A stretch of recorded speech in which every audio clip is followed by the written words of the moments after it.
we've been given all the wrong messages in so many ways where, we're told that you can just have casual sex and you can just, hook up and then move on and, just don't have feelings, like women even my age still say this to me. Oh, well, you should at least like sleep with him. And I'm like, well, what, at least for what? Like, I could sleep with anybody, like men, and I'm not trying to insult men, but like, it's not that hard to sleep with men.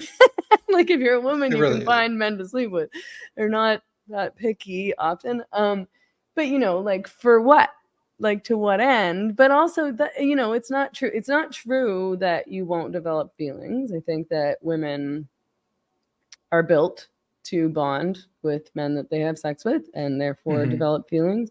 But also, yeah, I mean, you could get pregnant. Is this guy that you're just having sex with somebody that you want to be attached with for the rest of your life, and vice versa? This is another hypocrisy that I see from these red pill guys who are criticizing women for sleeping around. And it's like, well, you're also sleeping around. Like, if you're sleeping around, you're contributing to that same culture. And why are you not accountable if, oh, well, I don't want to be on the hook for child support? It's like, okay, well, then don't have sex. Like, if you don't want to maybe impregnate a woman and maybe have to be a father, or maybe if you don't want to stick around and be a father and be responsible, maybe be responsible for paying child support, then why are you having sex with that woman?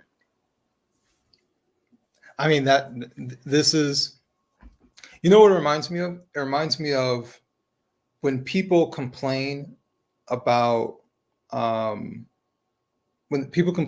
partner, like especially if they're married.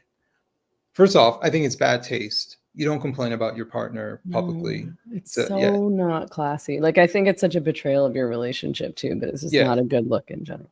It's not a good look. But even more so, when I hear that, I think to myself, you picked them. Right?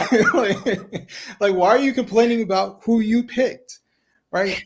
You chose to, if you're a guy and you're like, yeah, my ex-wife is a whore and she did this and she did that. And I'm like, well, why did you pick her?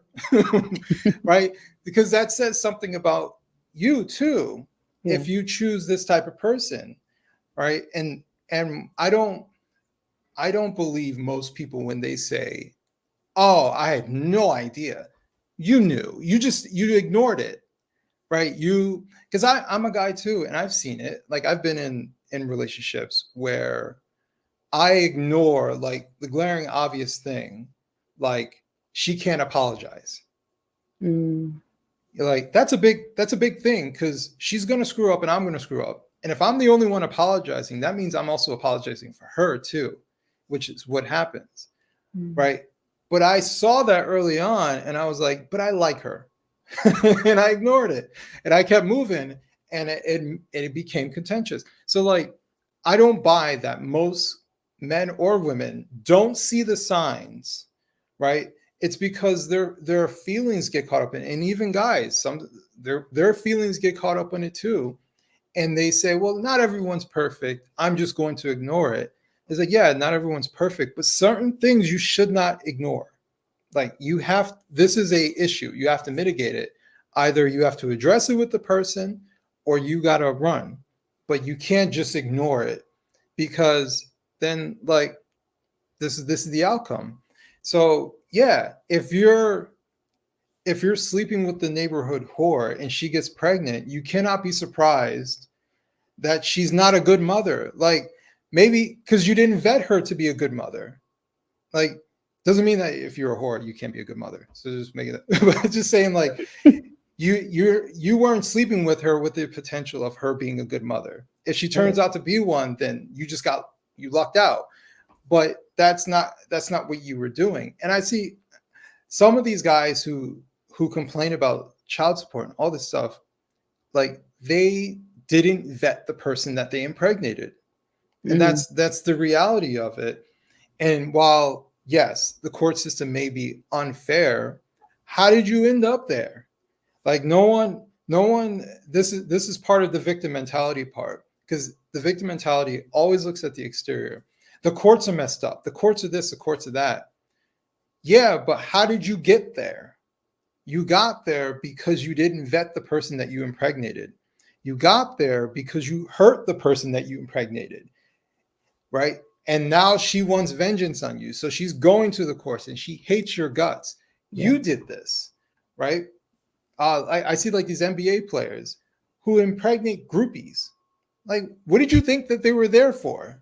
They like they didn't. They don't Like, were like they you. taking advantage of you? Come on. Right. Like they, and especially in situations like that, they don't like you. They don't respect you. And yet here you are impregnating them and surprised that she treats you like dirt. like like that this is the part that's the disconnect. Either you're accountable for your actions or you're not. Or And telling yourself, sorry to interrupt. no, no, go ahead. Yeah. I do, telling yourself that, those kinds of situations, like if you're an NBA player and you're sleeping with a groupie, like, of course she's going to want more, and in general, women are going to want more. Like, this is the lie. Women tell themselves this lie too, and men tell themselves this lie about women, which is that well, I like, we were just having casual sex, like I didn't make any commitments to her. And it's like, well, you can't just keep sleeping with somebody regularly and think that they're not going to want more. They're not going to expect that you guys are together and that you're in. That's just not how women work. And you can't act like, oh, well, wasn't my fault. I didn't tell her I was going to marry her. And it's like, well, okay, sure, but you're not behaving ethically. And yeah, no wonder this woman now hates you and is resentful and bitter. And if you've impregnated her, then great, now you're really screwed. Right.